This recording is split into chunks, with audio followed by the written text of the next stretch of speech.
আনন্দবাজার একটি প্রতিবেদন প্রকাশিত হয়েছে। সেখানে লেখা হয়েছে ওবিসি সংরক্ষণের জটিলতায় স্থগিত একাদশের ভর্তি প্রক্রিয়া। তো বুঝতেই পারছেন ওবিসি সংরক্ষণের যে জটিলতা সেটা কীরকম জায়গায় গিয়েছে। চাকরি বাকরি দূরে থাক, এখন একাদশের ভর্তি প্রক্রিয়া স্থগিত হয়ে গেল। আমি একটু পড়ে শোনাচ্ছি। আজকে আনন্দবাজার পত্রিকায় 15 মে 2025 5 নম্বর পৃষ্ঠায় লেখা হয়েছে, ওবিসি সংক্রান্ত সংরক্ষণের বিষয়টি আদালতের বিচারাধীন থাকায় এবার সরকারি স্কুলগুলিতে একাদশে ভর্তি প্রক্রিয়া পরবর্তী নির্দেশ না আসা পর্যন্ত স্থগিত হয়ে গেল। একই কারণে উচ্চশিক্ষায় ভর্তির ক্ষেত্রেও তৈরি হয়েছে চূড়ান্ত জটিলতা। রাজ্যের 39টি সরকারি স্কুলে একাদশ শ্রেণীতে মেধা তালিকার ভিত্তিতে ভর্তি নেওয়া হয়।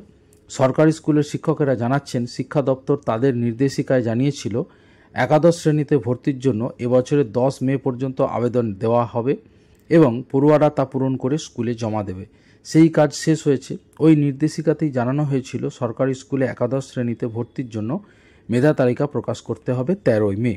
সরকারি স্কুলের শিক্ষকদের একাংশ জানাচ্ছেন, প্রধান শিক্ষকদের হোয়াটসঅ্যাপ গ্রুপে শিক্ষা দপ্তর থেকে জানানো হয়েছে ওবিসি সংরক্ষণের বিষয়টি আদালতের বিচারাধীন হয় পরবর্তী নির্দেশ না আসা পর্যন্ত কোনো মেধা তালিকা যেন প্রকাশ করা না হয়। এর ফলে যারা সরকারি স্কুলে ভর্তির জন্য আবেদন করেছে সেই পড়ুয়ারা আতান্তরে পড়েছেন। অর্থাৎ বুঝতেই পারছেন, যেহেতু এখন ওবিসি সংরক্ষণের জটিলতার জন্যে মেধা তালিকা প্রকাশ আপাতত স্থগিত হয়ে গিয়েছে। তো অত্যন্ত উদ্বেগে প্রতিবেদনে লেখা হয়েছে।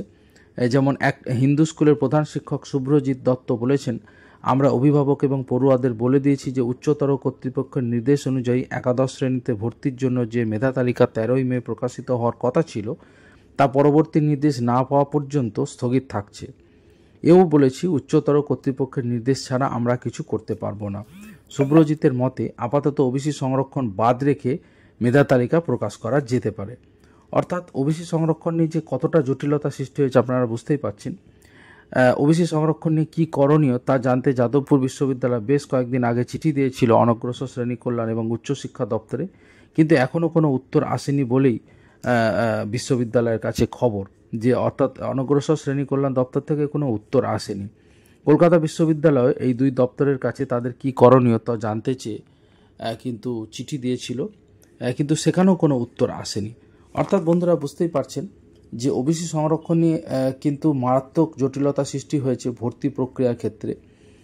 যেখানে এমটেকে একটি বিশ্ববিদ্যালয় যেমন এমটেকে ভর্তিও আটকে গিয়েছে। তো এখানে 11-12 ভর্তি প্রক্রিয়া আটকে যাচ্ছে, ক্লাস 11 অর্থাৎ উচ্চ মাধ্যমিকে ভর্তি নেওয়া সম্ভব হচ্ছে না। আর চাকরি বাকরি তো বলতে গেলে কোনো প্রকার পরীক্ষা হচ্ছে না বা কোনো বিজ্ঞপ্তি প্রকাশ হচ্ছে না। যেগুলোর একটা করে ইন্টিমেশন লেটার দেওয়া হয়েছে বা ইন্ডিকেটিভ অ্যাডভার্টাইজমেন্ট বেরিয়েছে, তার বিস্তারিত বিজ্ঞপ্তি প্রকাশ করা এবং আবেদনপত্র নেওয়া। দেখুন, বয়স তো কারো থেমে নেই। তো আমার মনে হয় এখানে রাজ্য সরকারের পক্ষ থেকে অবশ্যই একটা উদ্যোগ নেওয়া উচিত এবং একটা অনুরোধ সুপ্রিম কোর্টকে করা উচিত যাতে একটা স্টে অর্ডার আসে। অবশ্য মানছি যে সুপ্রিম কোর্টকে অনুরোধ করলেই স্টে অর্ডার হয়ে যাবে এরকম তো বিষয় নয়, কিন্তু অনেক সময় হয়। দেখুন, কোর্টও তো মানবিক, কোর্টে যারা বিচারপতি তারাও তো মানুষ, তাদেরও ছেলে মেয়ে রয়েছে বা তারা নিজেরাও একটা সময় পড়াশোনা করেছেন, ল নিয়ে বিরাট বিরাট ডিগ্রি করেছেন বলেই তো তারা হাইকোর্ট হয়ে সুপ্রিম কোর্টে এসছেন। তো এত বড় একটা, যদিও অনেক সময় সরাসরি আইনজীবী থেকেও সুপ্রিম কোর্টের বিচারপতি হওয়া যায়, সেটা খুবই নগণ্য, যদিও সংখ্যায় কম। ম্যাক্সিমামই হাইকোর্ট থেকেই আসেন, হাইকোর্টের প্রধান বিচারপতি হন, তারপরে সুপ্রিম কোর্টে আসেন ম্যাক্সিমাম। তো যাই হোক, কিছু ক্ষেত্রে ডাইরেক্ট আইনজীবী থেকেও সুপ্রিম কোর্টের বিচারপতি নিযুক্ত হয়েছেন। কিন্তু যাই হোক, মারাত্মক প্রজ্ঞা না থাকলে এই জায়গায় আসা যায় না। তো তাদেরও একটা বিষয় নিশ্চয়ই তারা এটা ভাবতে পারেন যে এই রকম পরিস্থিতি, যে কোনো প্রকার চাকরি পরীক্ষা নেওয়া যাচ্ছে না, কোনো ভর্তি প্রক্রিয়া হচ্ছে না। তো একটা শিক্ষা ব্যবস্থার সাথে, মানে চাকরি বাকরি তো শিক্ষার সাথেই জড়িত। অশিক্ষক লোক অন্তত ক্লাস 8 পাস লাগে একটা গ্রুপ ডি চাকরি করতেও। তো চাকরিটা শিক্ষার সাথে জড়িত। আমি জানি না যে কোনো প্রকার হয়তো নাম সই দিয়ে আর এখনকার দিনে চাকরি হয় কি না। অর্থাৎ সমস্ত চাকরির জন্য শিক্ষা লাগে, আর শিক্ষাক্ষেত্রে যদি এরকম অবস্থা হয় যে ভর্তি নেওয়া যাচ্ছে না, তো সেক্ষেত্রে অবশ্যই সুপ্রিম কোর্টের একটা ইন্টারিম যদি অন্তর্বর্তী যদি স্থগিতাদেশ দেন, তাহলে কিন্তু সেটা মারাত্মকভাবে ভালো হয়। অন্তত 5 মাসের জন্যে, 6 মাসের জন্যে কি 3 মাসের জন্যে অন্তত আমি কি বলবো যে সুপ্রিম কোর্টে যারা মাননীয় বিচারপতি রয়েছেন তাদের কাছে অবশ্যই ওবিসি কেসের ব্যাপারটা, মামলাটা রাজ্য সরকারের যারা আইনজীবী রয়েছেন তাদের অবশ্যই স্টে অর্ডারের জন্য সর্বতোভাবে চেষ্টা করা উচিত।